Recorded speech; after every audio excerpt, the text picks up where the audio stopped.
Para os filhos, hoje celebramos esta grande solenidade, a solenidade de Pentecostes. E o que podemos dizer em meio a esta solenidade? Qual é o sentido destes festejos? Por vezes nós, na igreja, não entendemos de onde vem. Aconteceu isso e aí a gente começou a celebrar. Teve a vinda do Espírito Santo e a gente celebra Pentecostes. Nosso Senhor teve seu mistério pascal e celebramos a Páscoa. Verdade? Mas já havia um caminho feito antes. E de onde vem tudo isso? Nosso Senhor, ao formar o seu povo, ao vir ao nosso encontro também, antes da plenitude dos tempos, vai fazendo um caminho e traça pontos de prefiguração para que, diante da plenitude dos tempos, eleve. Vemos o próprio sentido da Páscoa, ao qual os judeus já celebravam. E em meio a esta Páscoa que o Senhor eleva aquilo que é pleno. Não tira, mas plenifica. Ele mesmo falou assim da lei e fala também assim de todas as celebrações. Vemos, por exemplo, a festa dos judeus. Os judeus que estavam cativos. Tinha sido formado o povo vinha crescendo, mas estava cativo no Egito. Então, o Senhor age, vem ao encontro do seu povo e o liberta. E o liberta também de uma forma ritual, celebrativa, fazendo com que o povo possa depois continuar a celebrar aquele mesmo acontecimento diante dos seus. A festa dos ázimos, a qual antecede em 2 dias a grande celebração da passagem no Mar Vermelho, onde há um sentido familiar, celebrativo, tinha o cordeiro que fora imolado, tinha os pães ázimos, tinha todo um ritual celebrativo mostrando como o Senhor age. Os umbrais das portas tinham sido pintados com o sangue daquele cordeiro, de modo a sinalizar a passagem do Senhor e o ato ao qual o Senhor mostrava a sua força perante aquele povo. E depois da expulsão dos judeus, eles saem, chegam até as margens do Mar Vermelho, e ali o Senhor abre o mar, e eles passam a pé enxuto, o que tem um sentido também. O que é o mar? Que são as águas? É o local dos desconhecidos. E o que é mais desconhecido que não a morte? Passar a pé enxuto é passar sem deixar que a morte toque, sem deixar que a morte fira. E assim faz o povo, atravessa. Na plenitude dos tempos, nosso Senhor eleva a uma dignidade maior, a um sentido mais pleno. Pega aquele ritual, aquela ceia a qual os judeus faziam, e o que o faz? Transforma, plenifica. Eis a Santa Missa, no qual o Senhor antecipa o sacrifício que iria sofrer, tudo aquilo que iria passar. Não tem mais o cordeiro, é ele o cordeiro. Os pães tornam-se seu corpo, o vinho torna-se seu sangue. Ele diz e aquilo acontece, se realiza e dá este poder, esta graça aos seus, a quem escolhe para ali estar com ele. O Senhor, diante do seu mistério pascal, do seu santo sacrifício na cruz, faz com que passemos. E diante da sua ressurreição, não atravessamos meramente o mar, de um lado, do Egito para a Galileia, mas muito mais. Nós atravessamos e passamos não de um sentido de escravidão de um povo para um sentido de liberdade, de ter agora a nossa terra e o nosso espaço. Vamos muito mais além. Passamos do pecado para a liberdade, a graça. Passamos de um sentido de escravidão, de domínio, de prisão, de morte, para a liberdade, para o estar em Deus, para a correspondência no Senhor. É daquilo que o Senhor apresenta a nós. E o sentido sequencial é que 50 dias após a travessia que o povo faz do Mar Vermelho, eles chegam ao Sinai. e aos pés daquela montanha recebem a lei. Eis um dos sentidos desta festa, ao qual os judeus celebravam: o receber a lei, o fruto da liberdade, o tornarem-se um povo, não só um aglomerado de pessoas, mas uma nação, com uma lei, com Deus, com aquele que o regia, com aquele que o conduzia. E assim apresenta-se o Senhor. Hoje os judeus celebram esse sentido, os 50 dias da travessia e agora a lei que é recebida. Mas além disso, tem um sentido próprio daquele mesmo povo, aonde aquele povo que era agrícola, pastoril, também tinha o seu rebanho. Assim vemos, atravessaram com o seu rebanho, tinham o sentido do pastor, tão emblemático em Israel. Mas também é um povo agrícola que, ao fixar-se na terra, depende daquilo que ela produz. Então tem-se estas festas, esta grandiosa festa, a festa das semanas, a festa dos 50 dias, as 7 semanas decorridas diante da colheita do trigo, aonde as primícias são apresentadas. E por que são apresentadas? É um sentido de retribuição. Dar a Deus aquilo que é devido. Eu recebi de Deus, eu entrego a Deus. Não à toa, quando se apresenta, por exemplo, a realidade do dízimo, eis uma das passagens fundantes. O ato de saber reconhecer que tudo me vem de Deus e a Ele eu entrego. Aquilo que me vem primeiro, as primícias, os primeiros frutos. E assim vemos esta realidade mais profunda, real e plena. Hoje, não estamos apresentando meramente trigo, não estamos celebrando uma lei inscrita em pedras, mas do Espírito Santo que vem a nós e inscreve em nossos corações a lei de Deus, a lei da plenitude, a lei do amor.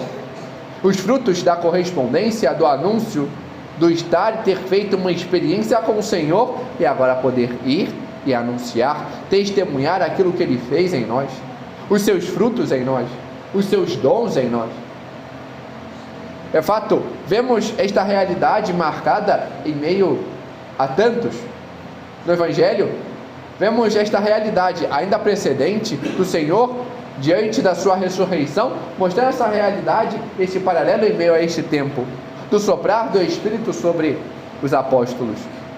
Mas, diante da sua ascensão aos céus, vemos que Ele envia o Espírito Santo. E ali, aqueles que durante estes dias ficaram em oração juntamente com a Virgem Maria, naquele mesmo local, onde tinham outrora celebrado a festa, a grande ceia, a última ceia do Senhor, ali estão em oração. Em meio a tantos que estavam. Por quê? Porque era Pentecostes. Tantos foram para celebrar esta festa, a festa das semanas. E por isso essa multidão de prosélitos gregos, cretenses, árabes, uma multidão de línguas, de povos, que se reuniam diante desta realidade. E aqui vemos uma grandiosa mudança. Que grande mudança? O que é o fruto da graça? O fruto do pecado traz divisão. Isso vemos ontem, em meio à vigília de Pentecostes. A primeira leitura proposta é justamente Gênesis 11, a Torre de Babel, onde aquele povo que estava era uma só língua, mas o fruto do pecado fez a divisão, a separação, a dispersão, porque queriam fazer-se como Deus. Agora, tantos povos que estão dispersos, quando abertos à graça, tornam-se um. E apesar de tantas línguas, uma única voz a ecoar, um único sentido, uma única palavra, a qual todos entendem e correspondem.